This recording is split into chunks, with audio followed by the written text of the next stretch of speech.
Thank you, Jason. Thank you for that introduction. My mom gets real nervous when I'm introduced these days because somewhere in my bio it talks about me being the president of the Attala County Bar Association. And she just thinks that's not good for my political career when they introduce me as president of a bar somewhere. And I say, Mom, it's that lawyer thing that keeps haunting me. It's not the real bars that they have over in Winston County, Lex. Good morning. It's great to be with you here, hobnobbing today. Lots of it going on in the back corner. I've partaken in plenty of it this morning, and be here with Mississippi's leading business community. It's good to get the chance to see all of you and visit a little bit out from under the dome of the Capitol. So many positive things are going on in our state, and it's events and things like today where our business leaders come together, celebrate success, and look toward the future that make our best days bright and ahead of us. And I'm proud for this opportunity to be here and share a few minutes with you today. I hate to have to go after a veteran speaker who speaks so well and our U.S. Senator, but I'm going to do my best. But I have prepared notes, so y'all don't panic. In just a few days, our country faces a monumental election, and I would encourage all of you to vote for another business champion, a great business advocate, Donald Trump, and return him back to the White House as our president. But I want to remind you of another very important race down the ticket right here in Mississippi. Our chance for a conservative, pro-business candidate is not just at the top of that ticket, but you must take notice of the Mississippi Supreme Court race that is going on right now. You have a chance to elect a true conservative to the bench in Jennifer Branning to our Mississippi Supreme Court. And Mississippi, yes, thank you. And Mississippi, of all places, should know the importance of a conservative court. And in fact, as the senator just informed you, we have a chance to put conservatives in all branches of our federal government with Senator Rick Wickers run for re-election. And we should not take for granted his election, his leadership, not only for our state, but for our nation. And I want to thank him here in front of you all for his leadership and his willingness to continue to serve. Now, speaking of business advocates, I would like to take this opportunity to commend our host today, you all, the Mississippi Economic Council, for taking the lead now to create what was announced yesterday, embarking on a transformative initiative. I believe you've entitled it Mississippi Business Alignment 2026.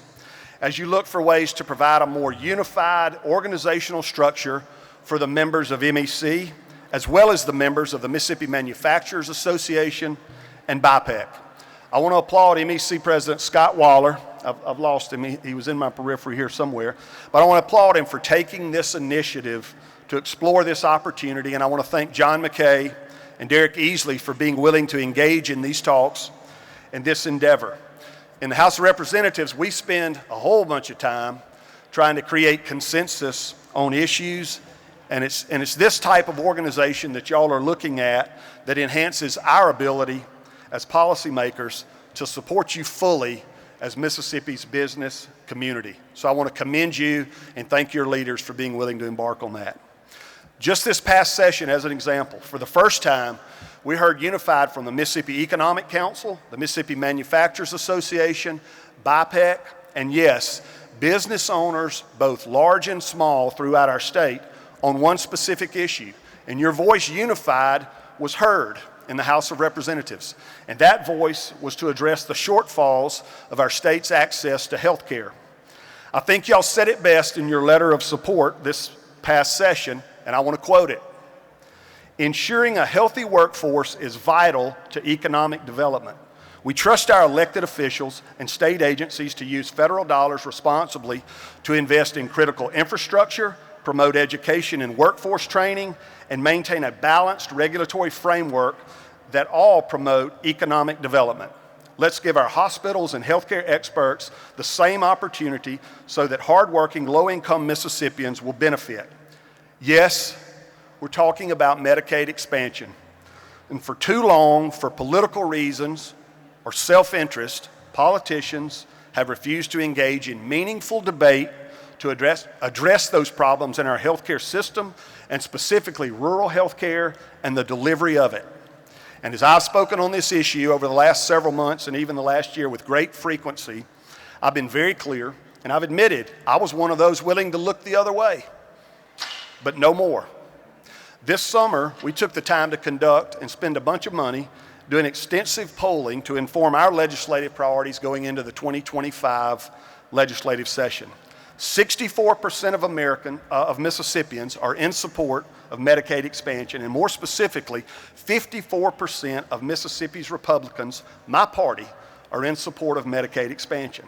The 2024 session was the first time that we publicly heard from our state's business leaders, those of you in this room, and Republican voters demanding solutions to provide access to health care for working Mississippians. I've heard many of our elected officials say this statement: we should run the state like a business. Let me tell you something on that. Providing affordable access to health care for low-income workers is a smart investment in our workforce, and it is exactly the business-minded approach that all of you would take in your own individual businesses. Thank you. Our determination to improve access to health care in Mississippi is a vital piece of the economic puzzle as we move forward, and we are excited about the possibilities that a Trump administration will afford us in this space. We intend on working closely with them. The House remains committed to open-minded discussions that will not only bolster a healthy workforce, but a prosperous Mississippi, and in this way, in a common sense and yes, conservative way. We can do this right. On the note of common sense, probably if we had any good achievements from this past session, was the allocating of more than $3 billion to our state's K-12 public education system through a new funding formula rewrite, we called it. We now have an education funding formula that is clear, it is dependable, and more tailored to the specific needs of each Mississippi student. And this crowd will be pleased to know that we are finally rewarding students that choose alternative curriculums, such as in the career tech space, and train them for the jobs that are here in Mississippi and of tomorrow. We are funding students finally, and not systems. We've made monumental strides in our education over the past 12 years, but we won't rest on that past success. You will see the House move this year on some bold education initiatives, coming forward with meaningful solutions to give our parents real choices and options when it comes to their child's education. Parental choice was included in some of the polling that I mentioned earlier. 72% of respondents to that poll are in favor of seeing more options when it comes to their child's education. What a novel thought. The House is specifically considering legislation that will allow any public school student to go to any other public school without the home district being able to hold them against their will, and the state portion of the per pupil cost would follow that child to the new school district. I commit to you, we simply want to make public education in our state better while acknowledging to some degree that our parents in this state have a say when it comes to their kids and their education that they're going to receive from us.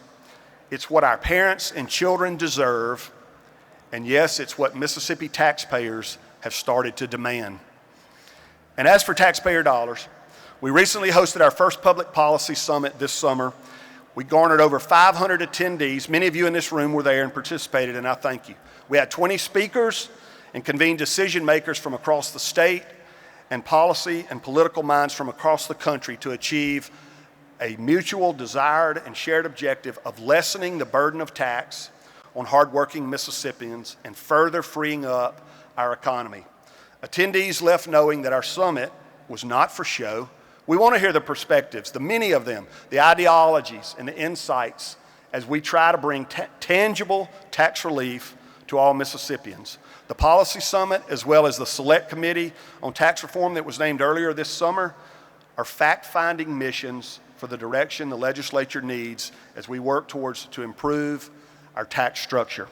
Mississippi has been fortunate over the last few years. We have experienced record surpluses in our state, and we are hoping to construct a tax system that, yes, prioritizes certain needs in our state, but it also protects and rewards taxpayers. We approach the 25 session with some simple goals. Illuminate the personal income tax over a reasonable amount of time in a simple, business-minded approach. We want to cut the grocery tax in half. We have one of the highest in the nation.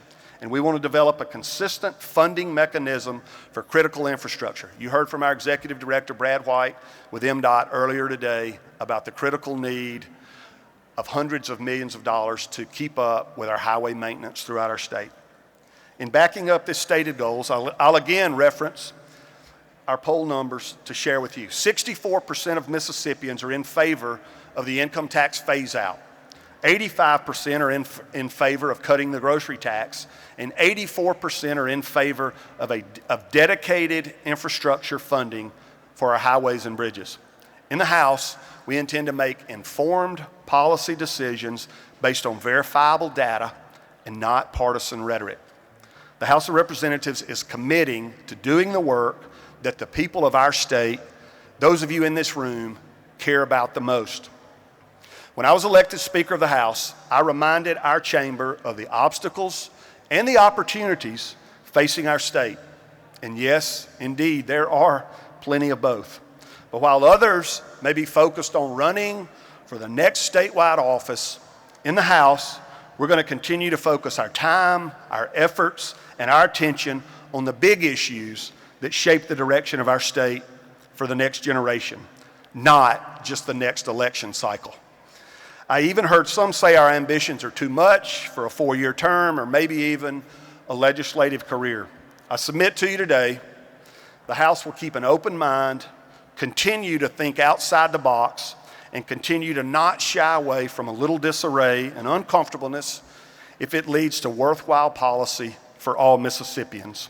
We intend to further pursue bold initiatives based on sound, common sense, and yes, conservative principles as we continue to make Mississippi the best place to work, worship, and raise a family. Thank you for the opportunity to speak to you today.